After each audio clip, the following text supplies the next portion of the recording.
Hey, is that working? Yeah, it is. Okay.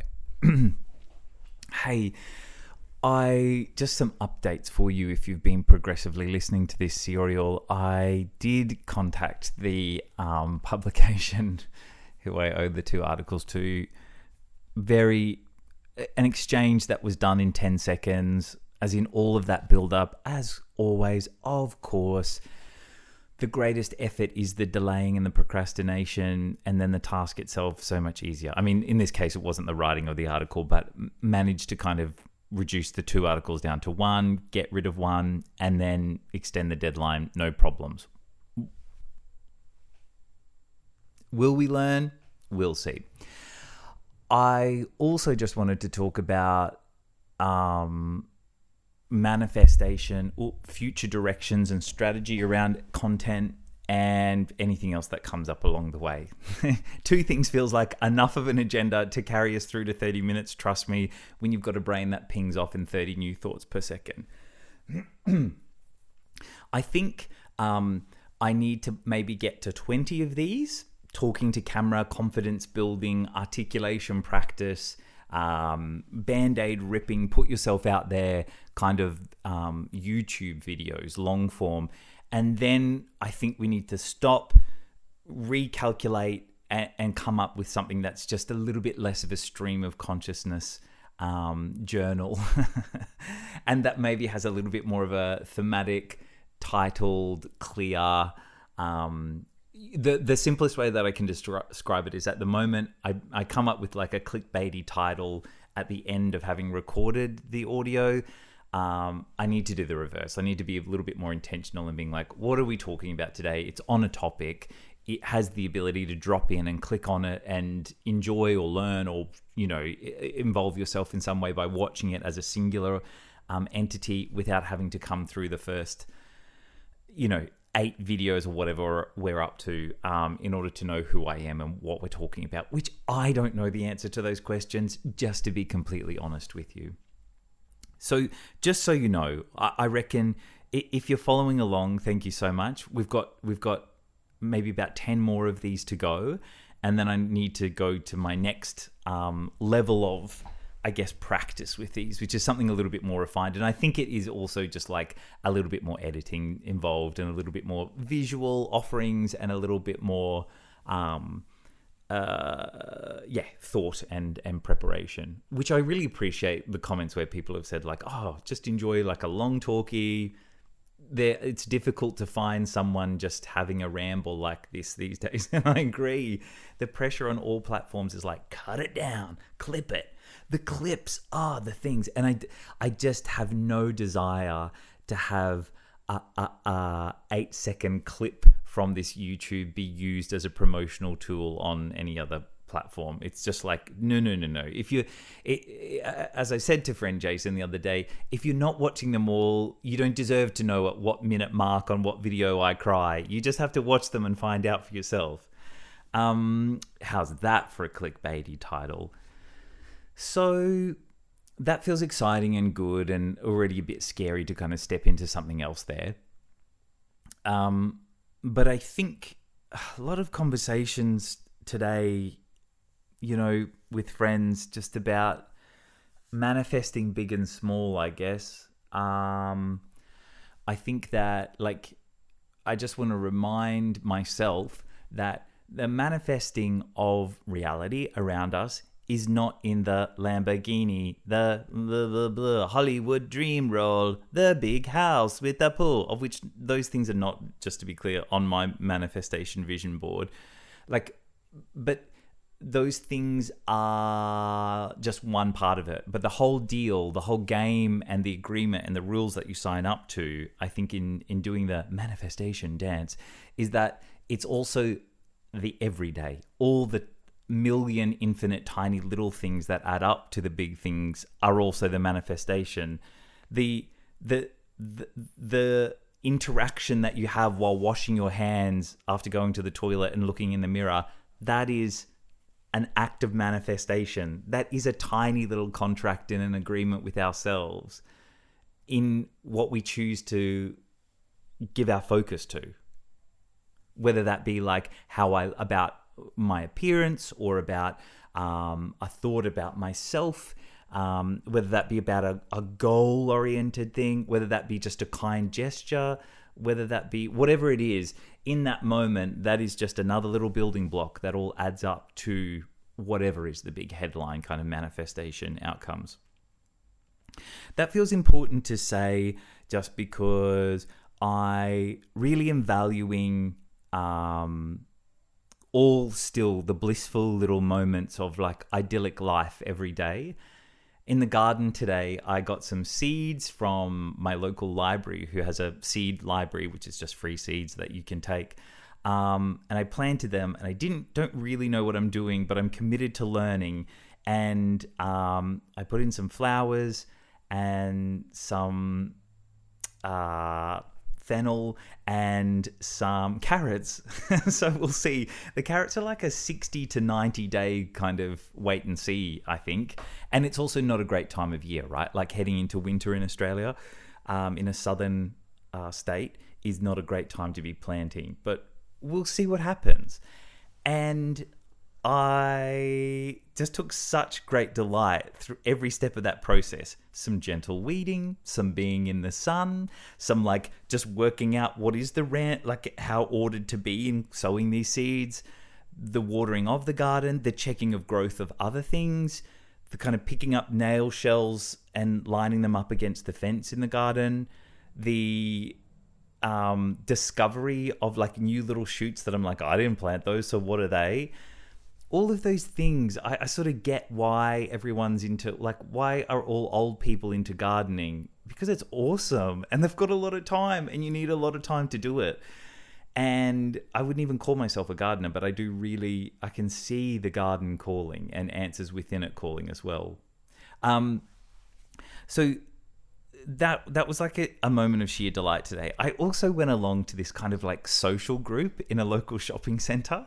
It's a very small, like little shopping complex square, but it was like a social community group. It was the first one, I didn't realise, but I just saw a notice on a table yesterday while I was going to pick up my Too Good To Go order, not sponsored post, but I think I will do a post about it soon because I'm really enjoying that as well. But basically it's like, if you don't know, restaurants, cafes, whatever, the leftover goods at the end of the day, you can go on the app and get a mystery bag usually, and for cheap, and they will package up a heap of stuff that's left over that you get for cheap. Which was really good value yesterday at this sandwich shop. Sandwiches, like some deep fried stuff, like a roast veggies, and it was all for $10. Amazing. It lasted like two meals and then a little bit. Anyway, so that was already felt like I've never done that before, but I'll just do it. Why not? Let's just have a go. And then that let's just have a go led me to seeing this sign last night. And then that sign was like about the social group. And then I was like, I forgot about the social group, but I put it in my calendar. And then at 9:30 this morning, I got a little notice being like, social group in half an hour, to which I was like, oh, do I go? It's a bit awkward. I used to always think about, when I worked in local government, about all the kinds of activities that we would put on, which were things like that, right? Like little social groups or networking opportunities or free events. And I always thought, like, why are not more people here? If this is free and there's value to be had and we've spent a lot of money, like, why are more people not here? And then I would also pine for like, to be someone who's not here setting up chairs and stacking them away at the end, who's not responsible for putting the data into the record keeping system afterwards about attendees, for not following up with marketing release forms and making sure that we have some great photos that we can use on the website, the person who's not there kind of having to squeeze all the joy out of it by just adding more and more layers of bureaucracy. And then so I think I was like, yeah, come on, Kyle, do it. Go be a part of this thing, be on the other side. And it was fine. It was fun. It was nice. I mean, it just occurs to me how many people, especially living in a densely populated city, how many people are around you all the time that you just have no contact with. And I think why people feel very isolated and lonely. I personally don't, but it was still lovely to connect with other people. And I also think about in my life how much how separated I am from certain like ages specifically as a demographic. Like there's a time in my life I couldn't get away from teenagers. Like when you work in youth arts, for example, you're teaching them all day long, and then you're around like the kids of the people that you work with, and then, you know, like just young people everywhere, and it's great and it's refreshing. There's also this point where like, holy smokes, I'd love to not know what the latest trend or fad is that's going through schools. And then this last like maybe couple of years, it's been like, oh, I've had almost no contact with teenagers. And on one hand, great. No, just kidding. On one hand, it's like, fine, I don't need to have contact with teenagers. But at the same time, it's like I have no access point then to what young people are talking about and thinking, and how do they feel about the world, and how do they form part of the community that I also live in. And it's been really nice getting like even my friend's son, who is a kind of prime teenager finishing school, very interesting getting a sense of like where they are in the world. Because like, side note, I just think like I think that's the most cooked, stressful time to be alive right now, is being someone who's leaving school, potentially entering into a uni system, which is already, you know, what's that word? Like scrabbling to kind of come to grips with what is that world in an AI kind of landscape. What does university teaching and testing mean?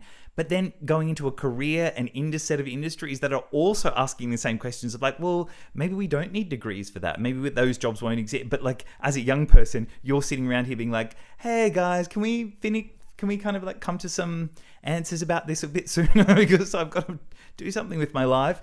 I think it's just so unknown and scary for them. So I have deep empathy. Whereas there's lots of age groups where it's like, if you're older in the workforce now, you can go through and not worry about AI. Like it'll take so long to catch on in certain places. You'll be fine. And then there's people in, I think, you know, even careers now where you're like, okay, even if AI, let's say for the legal industry, comes in and like threatens a whole heap of legal related jobs, there's still going to be a decade or two, I think, of not the technology not catching up, of the people who would have to implement the technology not keeping up. Do you know what I mean? Like I always thought in local government, for instance, it moves so slowly and is so far behind the times in almost every level that even if they found a way that it's like, here's how you can run a local government with this code and with this specific AI, it would take so long to implement and to get the sign off on things, to get the buy-in of both the back end and the front end. So I think everyone's safe except for kids, and then hopefully then younger generations, we are a bit more stable and know what's going on. Okay, weird AI rant that you've gone off on, Kyle, when that was not the point. Access to people of different ages. And then I've been around a lot of older people the last couple of years. It used to kind of be very fascinating to work a job where I used to sit at a kind of customer service desk from 9 to 5, thereabouts. And in a very old, like a village with a very older demographic. And it occurred to me of how much time there was someone who would just come in, park his walker, and then just sleep for hours of the day in a chair, in a kind of community space, in a foyer. It was wild to me. And maybe he was like blissfully happy doing that, but I just thought, wow, I'm getting paid to be here. Like you could do anything. I mean, not anything physically is quite restricted, but I just thought that's something so interesting to observe and clarifying of like, oh, I don't think I want that by the time I'm that age, but who knows? Anyway, so it was nice to be around people of different ages. It was nice to just have something, again, like the unknown. I do love the unknown. And it was nice to kind of meet some people.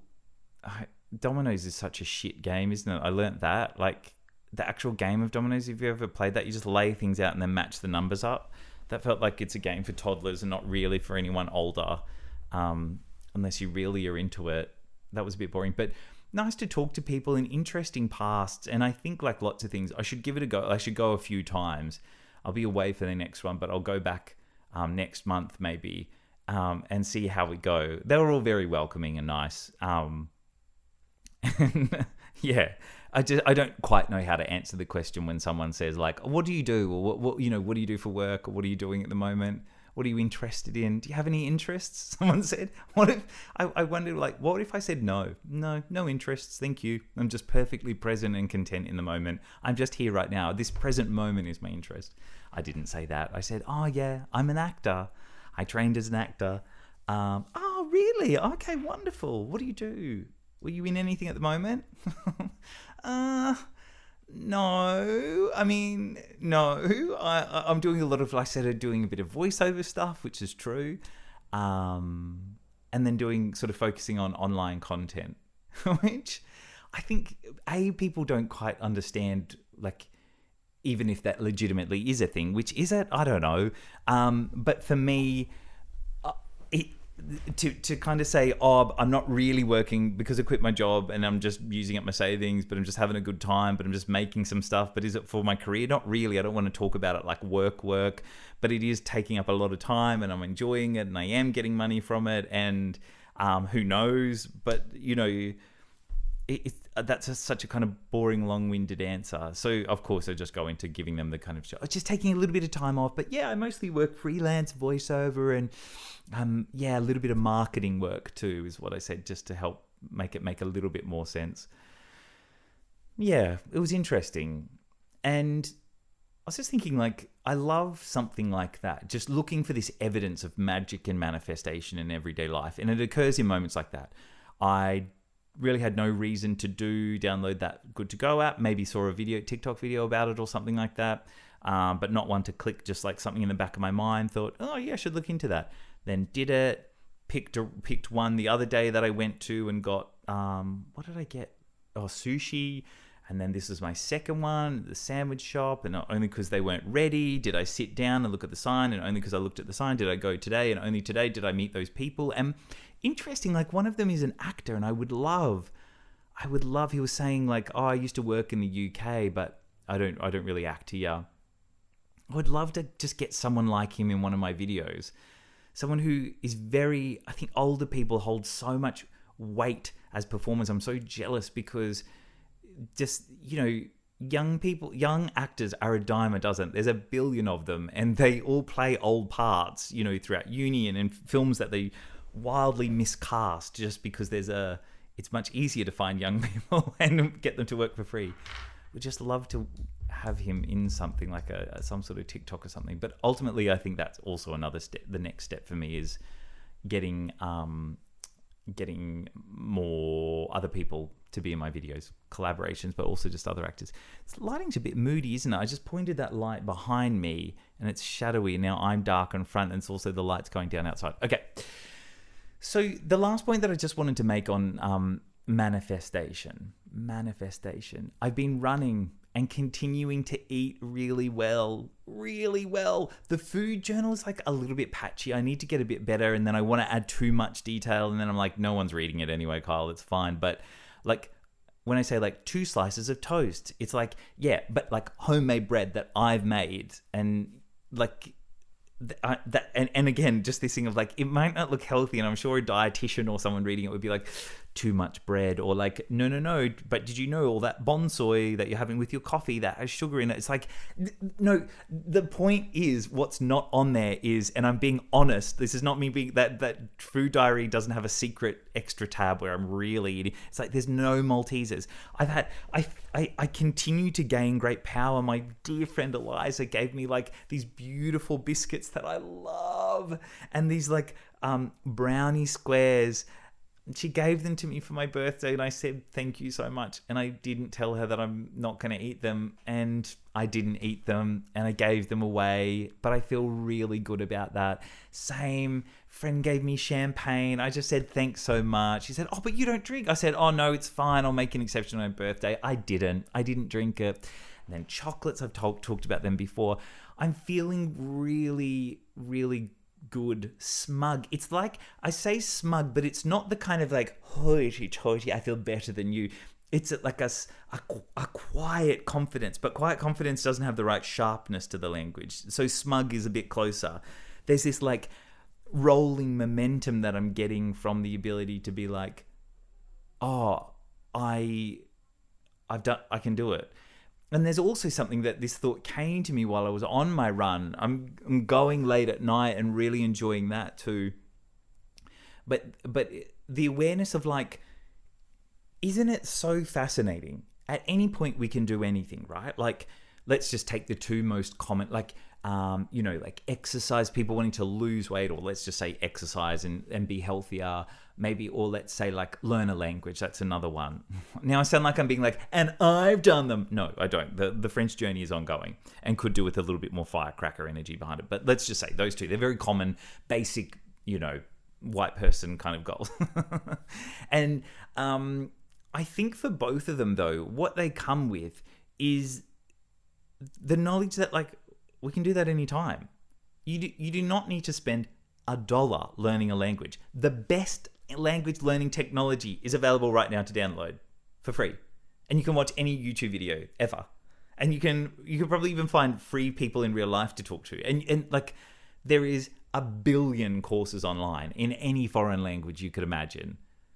Exercise, same for that. You could put in all of your details to AI right now, and it will spit you out a personal kind of training program. You can get AI to make you an app to check in with the accountability. So, blah, blah, blah. You know what I mean? Like, there's free class. But there is no reason to not start those goals in particular, or pretty much any goal, right? Like, there is no reason. There's only excuses. Privilege, privilege. Just know that I can hear the bells of privilege ringing behind me. I know. So with enough things sorted in your life, just to be clear, I'm not talking to the person who's like struggling to pay for their groceries for the week and being like, come on, girl, manifest. No, of course not. There's like that order of things, that kind of hierarchy. And anyway, there is no reason to not start. It could happen right now, in this moment. And I feel like that something about that kind of switch mentality, it's so dangerous, because for me, it really does just feel like the switch is on or the switch is off. I'm either on a fitness journey where I'm conscious and trying, or I'm not. I cannot do a 2 days on, 3 days off, or I eat half the packet of lollies, or hey, just try and like do this habit first. Even though that's probably what it looks like in reality, right? Like, as you can see, I'm eating bread and sugar and whatever. Through other things, but it's like, to me, that is still me trying my absolute all. Like, if I think of it in a half-hearted way, I start to get like a little bit flaccid with it all. So I think I do love when it's good. It's good when the switch is on and I'm activated. I'm on as I'm running around that lake. I'm not thinking, oh, should I get an ice cream on the way home? Or like, oh, I'd love some lollies. It's not even an option. What I spend time doing is feeling sad by being like, oh, I'd love to go like, get blazed and go into the city and buy Uncle Tetsu cheesecake and eat it to myself tomorrow in the park. That would be so good. But it's just not going to happen. And so that's what's sad about it. And the same as when people say to me, like, where was I somewhere? And I said, oh, I'd love a blah, blah. And they're like, just have one. I was like, no, yuck, get away from me. It's not like, you don't understand. There is no just have one. It is all or nothing. And so I'm just saying that like the great confidence and comfort at the moment comes from this place that is knowing I'm all, as in or nothing, whatever way you want to think about it. Nothing when it comes to like junk food and all that, but like I'm all in the sense of like I'm on my path. And even running, I'm like, a little bit of it is such a poor like output at the moment. Like, in terms of like fitness standards, it's like I can't run for more than 20 minutes without walking and having a walking break. But I can feel myself improving. I can feel that stretching. I can feel the stretch from 15 to 20. I can feel the stretch that's coming from 20 to 30. And it's funny, the muscle memory, I'm just using it as a figurative, idiomatic phrase, but like the muscle memory that comes from like, I remember the rush of doing this on Nightcliff foreshore at 11 p.m. at night on a balmy, build up or dry season kind of night, running with the cool Nightcliff foreshore breeze and, that lush kind of pungent tropical smell, and getting so far and just thinking like, oh my, I gotta go all the way back. And like this, I definitely feel like there's ideas that come to me, and that only sort of come to me, and like a way of thinking that only comes in physical motion. And that's all coming back to me too. And remembering also that it's like, oh, Kyle, this isn't crazy that you'll work up to running 10Ks in a night again. You've done that before quite consistently. So this is like, it's totally doable. And that's just a gentle nudge of history. Not that history has to define us either. Okay. So all of that's there, and it just feels really positive. And I think I get why, like, sports, you know, like nut jobs, people, which is just anyone who's really into sport. Just kidding.